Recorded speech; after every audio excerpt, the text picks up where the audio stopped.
ಬೆಂಗಳೂರಿನ ಶ್ರೀನಿವಾಸನಗರ ಸಮೀಪ ಕಸ ಎಸೆದಿದ್ದನ್ನ ಪ್ರಶ್ನೆ ಮಾಡಿದ್ದಕ್ಕಾಗಿ ಪೌರ ಕಾರ್ಮಿಕ ನಾಗೇಂದ್ರ ಮೇಲೆ ಹಲ್ಲೆ ನಡೆದಿದೆ.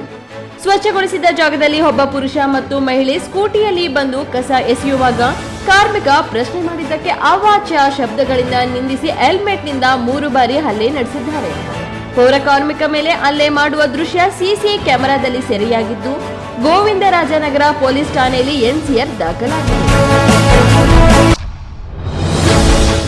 ಬೆಂಗಳೂರಿನ ಯಲಹಂಕದ ಕಿಚನ್ ಫ್ಯಾಮಿಲಿ ರೆಸ್ಟೋರೆಂಟ್ ಕಟ್ಟಡದಲ್ಲಿದ್ದ ಲಾಡ್ಜ್ನಲ್ಲಿ ಅಗ್ನಿ ಅವಘಡ ಸಂಭವಿಸಿದೆ. ಈ ದುರಂತದಲ್ಲಿ ಗದಗ ಮೂಲದ ಯುವಕ ಮತ್ತು ಉನಗುಂದ ಮೂಲದ ಯುವತಿ ಸಜೀವ ದಹನವಾಗಿರುವಂತಹ ಘಟನೆ ನಡೆದಿದೆ. ಸದ್ಯ ಯಲಹಂಕ ನ್ಯೂಟೌನ್ ಪೊಲೀಸ್ ಠಾಣೆಯಲ್ಲಿ ಪ್ರಕರಣ ದಾಖಲಾಗಿದೆ. ವಿಜಯಪುರ ಶಾಸಕ ಬಸನಗೌಡ ಪಾಟೀಲ್ ಯತ್ನಾಳ್ ತಮ್ಮ ಮೊದಲ ಆಯ್ಕೆ ಬಿಜೆಪಿ ಎಂದು ಸ್ಪಷ್ಟಪಡಿಸಿದ್ದಾರೆ. ಒಂದು ವೇಳೆ ಹೈಕಮಾಂಡ್ ತಮ್ಮನ್ನು ತಿರಸ್ಕರಿಸಿದರೆ ಮುಂದಿನ ಆಯ್ಕೆಗಳು ಮುಕ್ತವಾಗಿವೆ ಎಂದಿರುವ ಅವರು, ಹಿಂದುತ್ವದ ಮತಗಳನ್ನು ತಾವೆಂದೂ ಒಡೆಯುವುದಿಲ್ಲ ಎಂದು ದೃಢವಾಗಿ ಹೇಳಿದ್ದಾರೆ.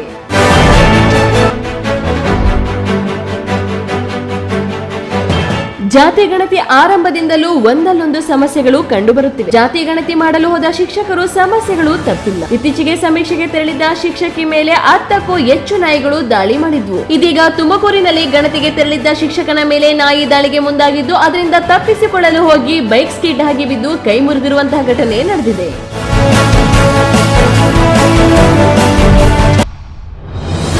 ಪ್ರಧಾನಿ ನರೇಂದ್ರ ಮೋದಿ ಇಸ್ರೇಲ್ ಪ್ರಧಾನಿ ಬೆಂಜಮಿನ್ ನೆತನ್ಯಾಹು ಅವರಿಗೆ ಕರೆ ಮಾಡಿದ್ದಾರೆ. ಗಾಜಾ ಶಾಂತಿ ಯೋಜನೆಯ ಯಶಸ್ಸಿಗೆ ಅವರನ್ನು ಅಭಿನಂದಿಸಿದ್ರು. ಒತ್ತೆಯಾಳುಗಳನ್ನು ಬಿಡುಗಡೆ ಮಾಡುವ ಮತ್ತು ಗಾಜಾಗೆ ಮಾನವೀಯ ನೆರವು ಹೆಚ್ಚಿಸುವ ಒಪ್ಪಂದವನ್ನು ಅವರು ಸ್ವಾಗತಿಸಿದ್ರು. ಎಲ್ಲಾ ರೀತಿಯ ಭಯೋತ್ಪಾದನೆಯನ್ನು ಸ್ವೀಕಾರಾರ್ಹವಲ್ಲ ಎಂದು ಅವರು ಖಂಡಿಸಿದ್ರು. ಅಮೆರಿಕ ಅಧ್ಯಕ್ಷ ಡೊನಾಲ್ಡ್ ಟ್ರಂಪ್ ಅವರೊಂದಿಗಿನ ಸಂಭಾಷಣೆಯ ನಂತರ ಈ ಮಾತುಕತೆ ನಡೆಯಿತು. ತಂದೆಯೇ ಅಪ್ರಾಪ್ತ ಮಗಳ ಮೇಲೆ ಅತ್ಯಾಚಾರವೆಸಗಿರುವ ಅಮಾನವೀಯ ಘಟನೆ ಹರಿದ್ವಾರದ ಕಂಗಾಲ್ ಪ್ರದೇಶದಲ್ಲಿ ನಡೆದಿದೆ. 17 ವರ್ಷದ ಮಗಳ ಮೇಲೆ ಅತ್ಯಾಚಾರವೆಸಗಿದ 60 ವರ್ಷದ ತಂದೆಯನ್ನು ಬಂಧಿಸಲಾಗಿದೆ. ಗರ್ಭಪಾತದ ಮಾತ್ರೆಗಳನ್ನು ನೀಡಿದ ಬಳಿಕ ಆಕೆಯ ಆರೋಗ್ಯ ತೀವ್ರ ಹದಗೆಟ್ಟಿತ್ತು. ಆಗ ಮಾಹಿತಿ ಬೆಳಕಿಗೆ ಬಂದಿದೆ. ಕೇವಲ ತಂದೆ ಮಾತ್ರವಲ್ಲ, ಆಕೆಯ ಗೆಳೆಯ ಕೂಡ ಆಕೆಯ ಮೇಲೆ ಅತ್ಯಾಚಾರವೆಸಗಿದ್ದಾನೆ. ಅಮೆರಿಕ ಅಧ್ಯಕ್ಷ ಡೊನಾಲ್ಡ್ ಟ್ರಂಪ್ ತಾವು ಭಾರತ, ಪಾಕಿಸ್ತಾನ ಸೇರಿದಂತೆ 6-7 ಯುದ್ಧಗಳನ್ನು ತಡೆದಿರುವುದರಿಂದ ನಾನು ನೊಬೆಲ್ ಶಾಂತಿ ಪ್ರಶಸ್ತಿಗೆ ಅತ್ಯಂತ ಅರ್ಹ ಎಂದು ಹೇಳಿಕೊಳ್ಳುತ್ತಲೇ ಇದ್ರು. ಅತ್ತ ಪಾಕಿಸ್ತಾನ ಕೂಡ ಟ್ರಂಪ್ ಅವರನ್ನು ನೊಬೆಲ್ ಶಾಂತಿ ಪ್ರಶಸ್ತಿಗೆ ಶಿಫಾರಸು ಮಾಡುವುದಾಗಿ ಭರವಸೆ ನೀಡಿತ್ತು. ಇದೀಗ ನೊಬೆಲ್ ಶಾಂತಿ ಪ್ರಶಸ್ತಿ ಘೋಷಣೆಯಾಗಿದ್ದು, ಡೊನಾಲ್ಡ್ ಟ್ರಂಪ್ ಅವರಿಗೆ ಭಾರಿ ನಿರಾಸೆಯಾಗಿದೆ. ಈ ವರ್ಷದ ನೊಬೆಲ್ ಶಾಂತಿ ಪ್ರಶಸ್ತಿ ವೆನೆಜುವೆಲಾದ ನಾಯಕಿ ಮರಿಯಾ ಕೊರಿನಾ ಮಚಡೋ ಪಾಲಾಗಿದೆ. ಬಾಗೇಪಲ್ಲಿ ತಾಲೂಕಿನಲ್ಲಿ ಮಳೆ ನೀರಿನಲ್ಲಿ ಮುಳುಗಿ ವ್ಯಕ್ತಿಯೊಬ್ಬರು ಮೃತಪಟ್ಟ ಘಟನೆ ನಡೆದಿದೆ. ಮೃತ ವ್ಯಕ್ತಿಯ ಗುರುತು ಮತ್ತು ಸ್ಥಳದ ಬಗ್ಗೆ ಇನ್ನೂ ಮಾಹಿತಿ ಲಭ್ಯವಾಗಿಲ್ಲ. ಘಟನಾ ಸ್ಥಳಕ್ಕೆ ಪೊಲೀಸರು ಭೇಟಿ ನೀಡಿ ಹೆಚ್ಚಿನ ತನಿಖೆಯನ್ನು ಕೈಗೊಂಡಿದ್ದಾರೆ. ಧಾರಾಕಾರ ಮಳೆಗೆ ಮನೆಗಳು ನೆಲಸಮ. ಶ್ರೀನಿವಾಸಪುರ ಪಟ್ಟಣದ ಸಂತೆ ಮೈದಾನದಲ್ಲಿ ನಿವಾಸಿಗಳ ಗೋಳು. ಮನೆಗಳಿಗೆ ಮಳೆ ನೀರು ನುಗ್ಗಿ ರಾತ್ರಿ ಇಡೀ ಪರದಾಡಿದ ಸಂತೆ ಮೈದಾನ ನಿವಾಸಿಗಳು. ಧಾರಾಕಾರ ಮಳೆಯಿಂದ ಮನೆಗೆ ನುಗ್ಗಿದ ಮಳೆ ನೀರನ್ನು ರಾತ್ರಿ ಇಡೀ ಹೊರಹಾಕಲು ಯತ್ನಿಸಿದ ನಿವಾಸಿಗಳು.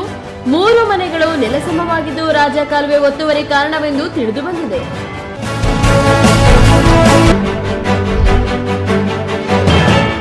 ಮಂಚೇನಹಳ್ಳಿ ಕೆರೆಯಲ್ಲಿ ಈಜಲು ಹೋಗಿ ಯುವಕನ ದುರಂತ ಸಾವು. ಬೆಂಗಳೂರಿನ ಡಿಜೆಹಳ್ಳಿ ನಿವಾಸಿಯಾದ 18 ವರ್ಷದ ಬಟ್ಟೆ ವ್ಯಾಪಾರಿ ರಿಹಾನ್ ಗುರುವಾರ ತನ್ನ 4 ಸ್ನೇಹಿತರೊಂದಿಗೆ ಮಂಚೇನಹಳ್ಳಿ ಕೆರೆಗೆ ಪರಿಸರ ಸೌಂದರ್ಯ ವೀಕ್ಷಿಸಲು ಬಂದಿದ್ದು, ಕೆರೆಯ ಕೋಡಿ ಹರಿಯುತ್ತಿದ್ದು ಅದರ ಸೊಬಗನ್ನು ಆನಂದಿಸಲು ಸ್ನೇಹಿತರೊಂದಿಗೆ ಈಜಲು ಕೆರೆಗೆ ಹಾರಿದ ರಿಹಾನ್ ಮತ್ತೆ ವಾಪಸ್ ಬರಲಿಲ್ಲ. ಈ ಘಟನೆ ಶುಕ್ರವಾರ ಬೆಳಗ್ಗೆ 11 ಗಂಟೆಗೆ ಪೊಲೀಸ್ ಶೋಧನೆ ಆರಂಭವಾದಾಗ ಬೆಳಕಿಗೆ ಬಂದಿದೆ. ಶೋಧನೆಯಲ್ಲಿ ರಿಹಾನ್ ಮೃತದೇಹ ಪತ್ತೆಯಾಗಿದ್ದು, ಕುಟುಂಬಸ್ಥರು ದುಃಖದಲ್ಲಿ ಮುಳುಗಿದ್ದಾರೆ. ಮೋಜಿ ಮಸ್ತು ಮಾಡಲು ಹೋಗಿ ಯುವಕನ ಪ್ರಾಣ ಹೋಗಿದೆ.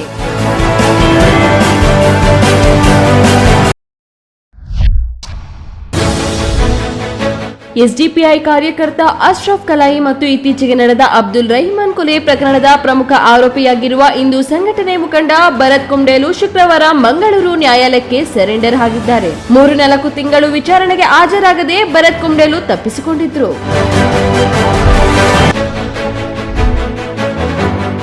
ಇಂದು ನೊಬೆಲ್ ಶಾಂತಿ ಪುರಸ್ಕಾರ ಘೋಷಣೆಯಾಗಿದೆ. ಟ್ರಂಪ್ ಕನಸು ಕಂಡಂತೆ ಈ ಪುರಸ್ಕಾರ ಟ್ರಂಪ್ಗೆ ಪಾಲಾಗಲಿಲ್ಲ. ದೇಶಗಳನ್ನು ಬೆದರಿಸುತ್ತಾ ಮತ್ತೊಂದೆಡೆ ಯುದ್ಧ ನಿಲ್ಲಿಸಿದ ಬಿಟ್ಟಿ ಕ್ರೆಡಿಟ್ ಪಡೆಯುತ್ತಾ ನೊಬೆಲ್ ಶಾಂತಿ ಪುರಸ್ಕಾರ ಸಿಗಬೇಕೆಂಬ ಟ್ರಂಪ್ ಆಸೆಗೆ ತಣ್ಣೀರೇರ್ಚಿದಂತಾಗಿದೆ. ಅಮೆರಿಕ ಅಧ್ಯಕ್ಷ ಡೊನಾಲ್ಡ್ ಟ್ರಂಪ್ 7 ಯುದ್ಧಗಳನ್ನು ಕೊನೆಗೊಳಿಸುವುದಾಗಿ ಹೇಳಿಕೊಂಡಿದ್ದು, ನೊಬೆಲ್ ಶಾಂತಿ ಪುರಸ್ಕಾರವನ್ನು ಯಾರಿಗೆ ಕೊಡುತ್ತಾರೋ ಗೊತ್ತಿಲ್ಲ. ಮಾರಿಯಾ ಕೊರಿನಾ ಮಚೋಡೋಗೆ ನೊಬೆಲ್ ಶಾಂತಿ ಪುರಸ್ಕಾರ ಸಿಕ್ಕಿದೆ.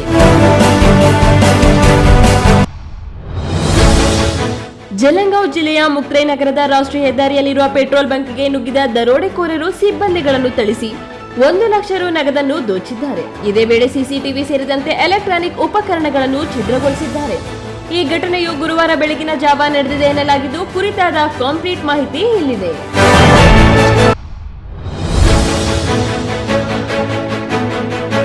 ಮೈಸೂರಿನಲ್ಲಿ ಬಾಲಕಿ ಅತ್ಯಾಚಾರ ಕೊಲೆ ಪ್ರಕರಣಕ್ಕೆ ಸಂಬಂಧಿಸಿದಂತೆ ಆರೋಪಿ ಮೇಲೆ ಪೊಲೀಸರು ಗುಂಡಿನ ದಾಳಿ ನಡೆಸಿದ್ದಾರೆ. ಅಲೆಮಾರಿ ಬಾಲಕಿ ಮೇಲಿನ ಪೈಶಾಚಿಕ ಕೃತ್ಯ ಎಸಗಿ ತಪ್ಪಿಸಿಕೊಳ್ಳಲು ಯತ್ನಿಸಿದ್ದ ಆರೋಪಿ ಕಾರ್ತಿಕ್ ಕಾರಿಗೆ ಪೊಲೀಸರು ಗುಂಡೇಟು ಕೊಟ್ಟು ಕೆಡವಿದ್ದಾರೆ. ಹೊಟ್ಟೆಪಾಡಿಗಾಗಿ ಬಲೂನ್ ವ್ಯಾಪಾರಕ್ಕಾಗಿ ಮೈಸೂರು ದಸರಾಕ್ಕೆ ಬಂದಿದ್ದ ಅಕ್ಕಿ ಪಿಕ್ಕಿ ಜನಾಂಗದ ಸುಮಾರು 50 ಕುಟುಂಬಗಳು ಅರಮನೆ ಮುಂಭಾಗದ ದೊಡ್ಡ ಕೆರೆ ಮೈದಾನದ ಬಳಿ ತಾತ್ಕಾಲಿಕವಾಗಿ ತಂಗಿದ್ದವು. ಆದ್ರೆ ನಿನ್ನೆ ರಾತ್ರಿ ಟೆಂಟ್ನಲ್ಲಿ ಮಲಗಿದ್ದ 10 ವರ್ಷದ ಬಾಲಕಿಯನ್ನು ಎಳೆದೊಯ್ದು ಅತ್ಯಾಚಾರ ಎಸಗಿ ಬಳಿಕ ಕೊಲೆ ಮಾಡಿ ಪರಾರಿಯಾಗಿದ್ದ. ಸದ್ಯ ಸಿಸಿಟಿವಿ ಆಧಾರದ ಮೇಲೆ ಹಂತಕ ಕಾರ್ತಿಕ್ ನನ್ನು ಪೊಲೀಸರು ಬಂಧಿಸಿದ್ದಾರೆ.